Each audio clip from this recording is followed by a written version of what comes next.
अंबाजी मंदिर भारत के पश्चिमी राज्य गुजरात के बनासकांठा जिले में अरावली पर्वतमाला की गोद में स्थित है।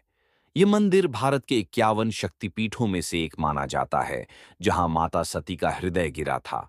इसी कारण अंबाजी को हृदयेश्वरी माता भी कहा जाता है। मंदिर की पवित्रता और रहस्यमयी महिमा ऐसी है कि यहाँ प्रतिदिन हजारों श्रद्धालु पहुंचते हैं, और विशेषकर भाद्रपद मास की पूर्णिमा पर तो लाखों भक्त दर्शन के लिए उमड़ते हैं।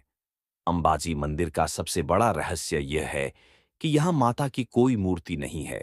गर्भगृह में केवल एक श्री यंत्र स्थापित है, जो शक्ति और ब्रह्मांड का प्रतीक माना जाता है। ये श्री यंत्र तांत्रिक और वैदिक दोनों दृष्टियों से अद्वितीय है, और यहीं से ऊर्जा की दिव्य लहरें पूरे मंदिर में फैलती हैं। श्रद्धालु इस यंत्र के दर्शन करके मानते हैं कि उन्होंने स्वयं आदिशक्ति अंबा के दर्शन कर लिए। मंदिर की वास्तुकला श्वेत संगमरमर से बनी है। दीवारों और स्तंभों पर बारीक नक्काशी, शास्त्रीय चित्र और देवी देवताओं की कथाओं के सुंदर शिल्प अंकित हैं। मंदिर की छतें ऊंची और शिखर आकाश छूने को तत्पर प्रतीत होते हैं। शिखर पर स्वर्ण कलश और ध्वज फहराते हैं, जो दूर दूर से दिखाई देते हैं और भक्तों के हृदय में श्रद्धा भर देते हैं। मंदिर का मुख्य प्रांगण विशाल है, जहां भक्त मंडलियों में गरबा और आरती करते हैं। खासकर नवरात्रि के दिनों में यहाँ की भक्ति धारा देखने योग्य होती है। रात रात भर दीपक जलते हैं, ढोल नगाड़े बजते हैं और अम्बे मां की जय के स्वर पूरे वातावरण को शक्ति से भर देते हैं। अंबाजी मंदिर का पवित्र स्थान सिर्फ गर्भगृह तक सीमित नहीं है। मंदिर से लगभग 3 किलोमीटर दूर गब्बर पर्वत है, जिसे माता का असली निवास माना जाता है। मान्यता है कि यहीं माता ने प्रकट होकर भक्तों को दर्शन दिए थे। गब्बर पहाड़ी पर चढ़ाई करके जाने वाले भक्त दीप जलाते हैं और पूरी रात वहां साधना करते हैं। पर्वत की चोटी पर भी माता का छोटा सा मंदिर और अखंड ज्योत है। भक्तों का विश्वास है कि अंबाजी में जो भी सच्चे मन से अपनी मन्नत मांगता है, उसकी झोली कभी खाली नहीं लौटती। कई लोग संतान सुख के लिए, कई लोग रोग निवारण के लिए और कई लोग आत्मबल प्राप्त करने के लिए माता के चरणों में शीश झुकाते हैं। यहाँ एक विशेष परंपरा है। भक्त अपनी मनोकामना पूर्ण होने पर माता को चुन्नी, चांदी के छत्र या नारियल चढ़ाते हैं। मंदिर परिसर में विशाल सभागार, भंडारा गृह और तीर्थयात्रियों के लिए धर्मशालाएं बनी हैं। हर दिन यहाँ लाखों लोगों के लिए प्रसाद और भंडारा चलता है। अंबाजी मंदिर केवल आस्था का केंद्र ही नहीं, बल्कि गुजरात की सांस्कृतिक और आध्यात्मिक पहचान है। आदि शून्य में जब न समय था न दिशा, केवल ब्रह्म की निःशब्द तरंग थी। उसी तरंग के हृदय से एक उष्मा उठी।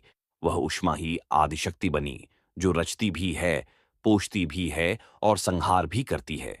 युगों के क्रम में जब सृष्टि का संतुलन डिगा, देवदानवों का द्वंद्व बढ़ा और धर्म की कांति क्षीण होने लगी, तब उसी आदिशक्ति ने अपने सहस्र नामों में से एक रूप अंबिका के रूप में चेतना धारण की। ये वही चेतना आगे चलकर अंबाजी बनी, हृदय की माता, जो केवल बाहरी अंधकार नहीं, भीतर के संशयों और अहंकार का भी अंत करती है। अंबिका का यह रूप सिंहवाहिनी है, पर उसकी असली सवारी भक्त के अंतःकरण का शुद्ध संकल्प है, जो भय, शोक और मोह पर चढ़ बैठता है और उन्हें साध लेता है। इस दिव्य स्रोत का स्मरण पहला सोपान है कि देवी मूर्ति से पहले मूल स्वभाव है। जहां करुणा है, वहां अंबा स्वयं है। कथा का मूल ग्रंथ तत्व सती और दक्ष यज्ञ में निहित है। जब सती ने पिता के अपमान और पति महादेव के तिरस्कार का विष पी लिया, तब उनकी देह पंचभूत में विलीन हुई और विष्णु के सुदर्शन से विखंडित अंग पृथ्वी पर अनेक स्थानों पर गिरे। इन्हीं को शक्तिपीठ कहा गया। लोक विश्वास कहता है कि जहां हृदय का अंश गिरा, वहां मातृशक्ति का सबसे स्निग्ध और सहज रूप प्रकट हुआ, अंबाजी। इसीलिए अंबा को हृदयेश्वरी भी कहा गया, हृदय की अधिष्ठात्री। जो यहाँ शरण में आता है, उसका भीतर का धड़कता भय थमता है, क्योंकि हृदय की माता बाहरी संकट से पहले भीतर की कायरता को हर लेती है। ये दूसरा सोपान बताता है कि अंबाजी केवल ऐतिहासिक तीर्थ नहीं, हृदय पीठ है, जहां श्रद्धा की धड़कनें विनय की लय में मिलती हैं। अंबाजी का आविर्भाव केवल दृश्य मूर्ति में नहीं, मंत्र रूप और यंत्र स्वरूप में है। इसलिए उनके गर्भगृह की परंपरा अद्भुत है। यहाँ देवी की स्थायी प्रतिमा नहीं, श्री विद्या का परम रहस्य श्री यंत्र ही आराध्य है। वही रेखाओं, बिंदुओं और त्रिकोणों में संपूर्ण ब्रह्मांड का नक्षत्र मानचित्र है। जहाँ ऊर्ध्व त्रिकोण शिव तत्व, अधो त्रिकोण शक्ति तत्व और मध्य बिंदु बिंदु पर ब्रह्म की चेतना का संकेत है। दर्शन की यह रीति हमें तीसरे सोपान पर यह सीख देती है कि अम्बा प्रतिमा से परे मार्ग है। एक ऐसी साधना जिसमें आराधक बाहर से भीतर उतरते उतरते अपने ही हृदय पीठ का पट खोलता है और तब समझता है कि देवी बाहर नहीं, भीतर के मौन में दीप्त है। पुरानी वीत कथाएं कहती हैं कि गब्बर नामक पर्वत शिरा पर महर्षि मार्कंडेय ने शक्ति साधना की थी। वहीं वे देवी माहात्म्य का तत्वगान रचते हुए बोले थे कि जब जब अज्ञान और अहंकार का अंधकार बढ़ेगा, अम्बा स्वयमेव सिंहवाहिनी बनकर रथ का संरक्षण करेंगी। एक अन्य लोक प्रसंग में कहा गया कि वशिष्ठ और विश्वामित्र जैसे ऋषियों ने यहां ध्यान दीक्षा से हृदय शांति का वर पाया, क्योंकि अम्बा के चरणों में बैठकर मनुष्य अपने भीतर छिपे क्रोध के नाग को पहचानता और उसे प्रेम के दर्पण में निस्तेज कर देता है। चौथा सोपान बताता है अंबाजी का असली चमत्कार अंदर की वश शक्ति है, जिससे साधक अपने विकारों को शरणागत बना लेता है। द्वापर के दिवसों में जब धर्म के चारों पादों में कंपन था, कृष्ण ने भी शक्ति की महिमा को नमन किया। लोक मान्यता है कि रण के पूर्व और विवाह संस्कारों के शुभ मुहूर्तों में उन्होंने अंबे का ध्यान धरकर लोकपालन का संकल्प लिया। अर्जुन के तप की गाथाओं में भी शक्ति दीक्षा का उल्लेख आता है, जिससे स्पष्ट है कि विजेता वही है जो पहले अपने चित्त का जीता है। ये पांचवां सोपान हमें बताता है नीति और पराक्रम तभी सफल होते हैं जब उनके पीछे अंबा चेतना अर्थात दया, संयम और न्याय खड़ी हो, वरना बाहुबल भी बिना हृदय बल के रेत जैसा ढह जाता है। अब सुनिए उस भक्त कथा को जो अंबाजी की करुणा का ध्वज है। सौराष्ट्र सीमा के एक निर्जल ग्राम में भीलों का एक कुल बसता था। एक बालक धवल रोज चट्टानों पर बैठकर अपनी रोगी मां के लिए जल मांगता और आसमान से झगड़ता, हे अम्बा, अगर तुम सच में मां हो तो मेरी मां को जल दो। कई दिन बीते। एक सांझ वह बालक थककर गब्बर की सीढ़ियों पर सो गया। स्वप्न में उसे एक तेजस्विनी मां ने जगाया। बेटा, मां से मांगना नहीं, मां की तरह देना सीख। बालक ने पूछा, मैं क्या दूं? उत्तर मिला, जो तुझे सबसे प्यारा है। सुबह उसने अपना एकमात्र बाजरे का पूला और गले का नीम माला चरणों में रख दी। गांव लौटा तो शिला खोखल से जल फूट पड़ा। धवल की मां बची, पर किंवदंती यह बनी कि अम्बा विनिमय नहीं, विनय चाहती है। जो प्रियतम है वही समर्पित करो, तभी कृपा का सोता फूटता है। यह छठा सोपान है। भक्ति की असली कीमत हृदय के प्रिय का त्याग है। एक बार एक राजकुल ने गर्व में भरकर निश्चय किया कि वे अंबाजी के गर्भगृह का श्रीयंत्र उठाकर अपनी निजी दीर्घा में रखेंगे। शक्ति भी हमारे कवच में बंधी रहेगी। रात के तीसरे पहर जब गुप्तचर गर्भगृह तक पहुंचा तो उसे लगा जैसे रेखाएं घूम रहीं, त्रिकोण फैल रहे, बिंदु एक विराट नेत्र में बदल रहा है। उसकी देह भय से जड़ हो गई, पांवों के तलों से बल खिसक गया और वह वहीं अचेत गिर पड़ा। प्रातः जब होश आया तो उसके दोनों हाथ सुन्न थे और आंखें आंसुओं से भीगीं। वह दग्ध स्वर में बोला, यह तावीज नहीं, तत्व है। इसे बांधने चला था, पर इसने मेरे दंभ को खोल दिया। सातवां सोपान सिखाता है देवी को संपत्ति बनाकर रखना संभव नहीं। वे संपन्नता बनकर भीतर उतरती हैं, पर शर्त यह कि हम हथियाने नहीं, अपनाने आए। नवरात्र का महिमामय प्रसंग आता है, जहां 9 रातें, 9 भाव, 9 दीपों की लौ में अंबिका के 9 रूप जगते हैं। अंबाजी की आराधना में तब डांडिया गरबा मात्र नृत्य नहीं, लय साधना बन जाता है। दाहिने बाएं घूमते कदम यह कहते हैं कि जीवन भी संतुलन का खेल है। एक कदम उल्लास, एक कदम विनय, एक घेरा साहस, एक घेरा सावधानी। माताजी की चौकी पर जब आरती होती है, जय अम्बे गौरी, तो यह केवल गीत नहीं, एक आह्वान होता है कि हमारी भाषा कठोर न हो, व्यवहार कटु न हो और विजय के क्षण में भी विनम्रता का वस्त्र न उतरे। आठवां सोपान हमें सामूहिक साधना की शक्ति का रहस्य बताता है कि साथ साथ दिए जलें तो आंधियां भी कोमल हो जाती हैं। अंबाजी की एक और कथा व्रज विपत्ति का उपचार कहती है। एक नगर में तांत्रिक तमतमाहट फैल गई। डर का व्यापार, मुट्ठियों में बंधी राख, आंगनों में रखे नींबू मिर्चों का आतंक। एक विधवा ने कहा, मैंने अंबा से सुना है, डर को जितना बांटो उतना बढ़ता है। प्रेम बांटो, डर स्वयं उतर जाता है।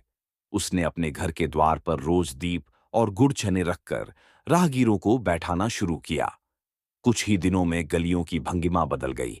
बच्चों की किलकारी, स्त्रियों का आत्मबल, पुरुषों की विनम्रता, नगर का भय बिला। नवान सोपान समझाता है, अंबाजी की कृपा उपचार में नहीं, उपचार भाव में है। डर के बाजार में मत जाओ, दीप का थाल लेकर गलियों में उतर जाओ, देवी वहीं मिलेंगी। अब सुनिए अभयदान की कथा। सीमांत का एक सैनिक जो हर मोर्चे पर निर्भीक था, अचानक युद्धभूमि में कांप उठा। छाती पर एक दारुण स्मृति की गांठ थी। उसने अंबाजी की सीढ़ियों पर घुटने टेक कर कहा, मां, मैं शस्त्र जानता हूं, शरण नहीं। रात भर वह मौन बैठा रहा। भोर में जैसे किसी ने उसके वक्ष पर हाथ रख दिया, धड़कनें सम हो गईं। उतरते समय उसने अपने कमरे की दीवार पर लिख दिया, साहस वह नहीं कि भय न हो, साहस वह है कि भय से बड़ा कर्तव्य दिखे, और यह दृष्टि मां देती है।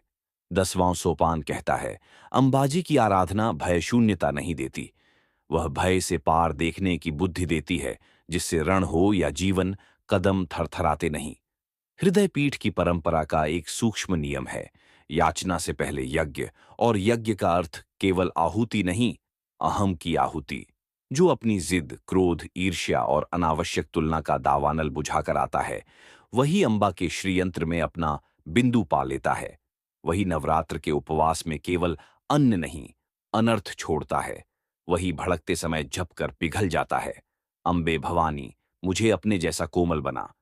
11वां सोपान यही है। अंबाजी की आराधना का फल पद प्राप्ति नहीं, पथ प्राप्ति है, जो तुम्हें तुम्हारे ही श्रेष्ठ रूप तक पहुंचा दे। अंतिम और परम सोपान फलश्रुति है। जो भी अंबाजी की कथा मनोयोग से सुनता गुणता है, उसके घर में पहले संवाद लौटता है, फिर सद्भाव, फिर समृद्धि। माता का संदेश अत्यंत सरल है। भक्ति का अर्थ भागना नहीं, भागीदारी है। अपने परिवार, अपने गांव, अपने कार्य, अपने देश, सभी में रोशनी बांटो। जहां जो टूट रहा है, वहां जोड़ बनो। तब देवी स्वयं तुम्हारे हाथों से दीप जलाती हैं, तुम्हारी वाणी से शांति बोलती है, तुम्हारी दृष्टि से करुणा छलकाती है। यही अंबाजी की महिमा है, हृदय की माता, जो मैं को हम में और डर को दया में गलाकर जीवन को साधना बना देती है। जय अम्बे अंबिका, हृदयेश्वरी मातेश्वरी, हमारी बुद्धि, शक्ति और भक्ति को संतुलित कर दो। यही हमारी अर्पणा, यही हमारी आराधना, यही हमारी सद्गति। गब्बर पर्वत का महत्व अंबाजी मंदिर से लगभग 4 किलोमीटर की दूरी पर स्थित है। गब्बर पर्वत, मान्यता है कि यहीं मां अंबा ने प्राचीन समय में साक्षात निवास किया था, और यहीं से उनकी पूजा अर्चना का आरंभ हुआ। गब्बर पर्वत की चोटी पर एक छोटा सा मंदिर है, जहां देवी की पवित्र ज्योति अखंड रूप से जलती रहती है। कहते हैं कि यह ज्योति कभी बुझी नहीं और आज तक निरंतर प्रज्वलित है।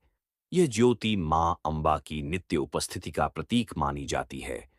रहस्यमयी सीढ़ियां और गुप्त रास्ते, गब्बर पर्वत पर चढ़ने के लिए लगभग 999 सीढ़ियां हैं। भक्त मानते हैं कि हर सीढ़ी चढ़ने के साथ साथ व्यक्ति अपने पापों से मुक्त होता जाता है। किंतु एक प्राचीन मान्यता यह भी है कि इन सीढ़ियों के नीचे और आसपास ऐसे गुप्त रास्ते हैं जो साधकों की गुफाओं तक जाते थे। कुछ बुजुर्ग कहते हैं कि इन गुफाओं से पर्वत के अंदर तक पहुंचकर अद्भुत साधना स्थलों और गुप्त कक्षों का पता चलता है, जहां प्राचीन आशी मुनि तपस्या किया करते थे।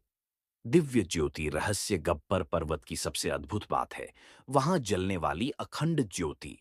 कहा जाता है कि यह ज्योति साक्षात मां शक्ति का स्वरूप है, और रात के समय कई बार यह ज्योति अचानक प्रचंड रूप ले लेती है।